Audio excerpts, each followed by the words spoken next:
Wagwan Bubbles. So I have an interview today. Yeah. Actually I have 2 interviews this week, but today I have one. Fit check. All black. Plain tee. A6 in the foot. Black t-shirt. Don't watch it, not working anymore, but don't watch it too hard. You're looking okay? I mean, it's a pretty casual place, so I didn't want to do too much, like wear a shirt and that kind of thing, but comfortable, so professional enough. Yeah. Wish me luck. 12 seconds later. Bradley bought me breakfast, guys. That is man.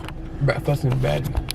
They just never video that part. It's in the car. It's not in that. It's actually food from a place that I just did an interview from. Oh, I mean, you probably had it before, so. Yeah. Interview went good. It actually went great. So that's our 1 more interview. Honestly, feel like this one's gonna win for sure. But still gonna hear them out. And yeah, wish me luck. Good luck, Bobo. Tomorrow for sure.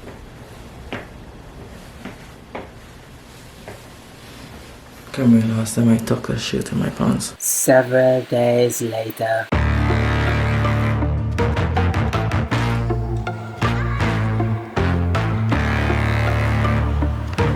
Yeah. Money make the world go round. I'm trying to get it all right now. Everybody worry about the crown being. Look, homie, I'm the man right now. Talking to a PI, kind of time we on. Don't roll like the kind of take eons. Got a little buzz, it's time to go beyond. Can't look back, no time to hit rewind. Yeah, she wants to do as class. I'm like, boo, you must ask. They pour way too much in your glass. Just move your hips like a whole up class. Get the gab, I talk that gift. Strut like up, man, I walk that shit. When I'm up, that's it. I'ma start living reckless. Get that bag, I'ma walk like this. Yeah, I'ma walk like this. Hit that lane, I'ma walk like this. Walk in the spot, but they all get lit. Call it on flow, let me talk my shit. Every song bang, but they drop in hit. Said on the man, flow, stop, no miss. Over your head, next time, don't slip. Play your part, better read that script. Yeah, I'ma walk like this.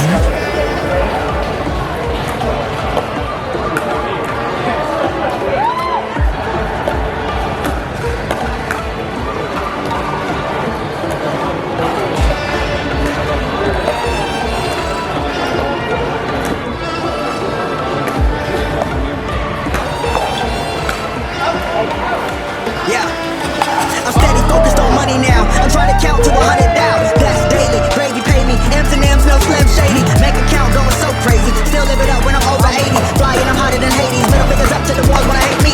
Come with my ride and I'm up like a drought. Everybody lying for a little bit of clout. Stay making moves like I'm trying to sell a house. That's how it be when you're raised in the South. Mama always said that this money be the death of me. Money can't buy you happy, but I never seen a sad man riding a jet ski. Time will tell me what breakneck speed. First it was hate, now they dropped my steeds. Took small sips, now they drinks on me. Commas in the bank, that's all I need. Business first and chill after. Set the cruise, but not the actor. Work hard, let the money stack up while y'all broke like a stress fresh. My God. Tomorrow for sure. Back to reality. Back at home, folding clothes. Was a very, very, very fun couple of days, I ain't gonna lie. I'm having not gone to interview in a long time, and having 2 successful interviews was a beautiful thing. Haven't got back exact confirmation from either place yet, but looking good so far. And about the competition, this was the first international tournament I've ever been in, and it was incredible. We ended up having to compete in a lower category than we wanted to, which kind of made it unfair for everybody else because we were a little better than the person that was in our category. But it was really fun nonetheless. And because originally we were supposed to play in 4.0. 4.0 is a pretty advanced category, and they told us that we had to drop down to 3.5, and then when we were in 3.5 there were too many people in 3.5, so they had to create a 3.0, and then we end up in the 3.0 section. So that's how that happened. We originally wanted to play 4.0. It was still a great experience, but I felt kind of bad in a little sense because I know my ability and Bradley's ability is a little better than 3.0. I did do 4.0 in singles though, and I lost every single match. Yeah, I lost every match in singles. Funny enough, they all are Trinidadians here, which was really nice to see, and I didn't know pickleball existed before moving to the Cayman Islands. And I was talking to one of the guys, and they were saying that they haven't been doing it that long either, probably around the same time that I've been here on the island, so it's a crazy coincidence. But it was fun. Those guys are really good though. They play quite often, which is nice, and they actually took first, second, and third in the singles category in 4.0. So shout out to Trinidad one time. And yeah, it was fun. It was a real nice experience, a really nice experience. Bradley and I took gold in the 3.2 category doubles. Bradley and his his partner took silver in the 3.5 mixed doubles category. I think that's the only 2 categories that Bradley took part in. I didn't place in singles because I lost every match, but it was still a very fun experience. Singles is not something I play quite often, so it was a nice experience to learn like the patterns, like understand the patterns and that kind of thing. But I love pickleball. I want to try to play it as much as possible and try to go as far as possible in the sport. Honestly, I really love it. I don't really have the time to do it right now, so that my progression is honestly slower than the average person because of how little I get to play, but I am still very proud of where I am, so just gonna try to find a balance between work, life, and hopefully some pickleball. You know, each time in a video I like to get a first philosophical for like a second, and today is a kind of weird one. This one is very personal to me. I usually try to make a general statement because the point that I try to make in my relatability is finding something that you can find common ground on, but this one is kind of personal to me, and maybe it could relate to some other people, but I could be a bit mean some, which is never the goal, but being brutally honest is sometimes very harsh, and not everybody can take that kind of honesty, which is understandable. But there's a fine line between find a compromise to get your point across and not saying or not being honest for the sake of keeping the peace, quote unquote. But there's no peace in lies and being fake. There's peace in understanding and transparency, and then in understanding, through being transparent, you can make a compromise if necessary. And I've for a long time I've tried to keep the peace. But keeping the peace, there's no progress in it, in terms of like not saying something because you think it might cause a confrontation, but that confrontation is sometimes necessary. You need to have that discussion. I feel like a lot of people in the world are very afraid to speak their truth or voice their opinion because they're afraid of the consequences and they don't hurt someone's feelings and that kind of thing. But as important as that is, you also have to realize that if you're not trying to fix the problem or being a part of trying to fix the problem, you're part of the reason why the problem continues. And I don't want to do that anymore, quite frankly. I'd rather voice my opinion and try to fix the situation or in hopes of fixing the situation rather than just stay quiet and suffer in silence. And I think that's a big thing in today's day and age, suffering in silence, not saying anything because you don't want to risk any kind of repercussions. Then you're not doing anything to fix the problem, and the problem just keeps going on and on and on.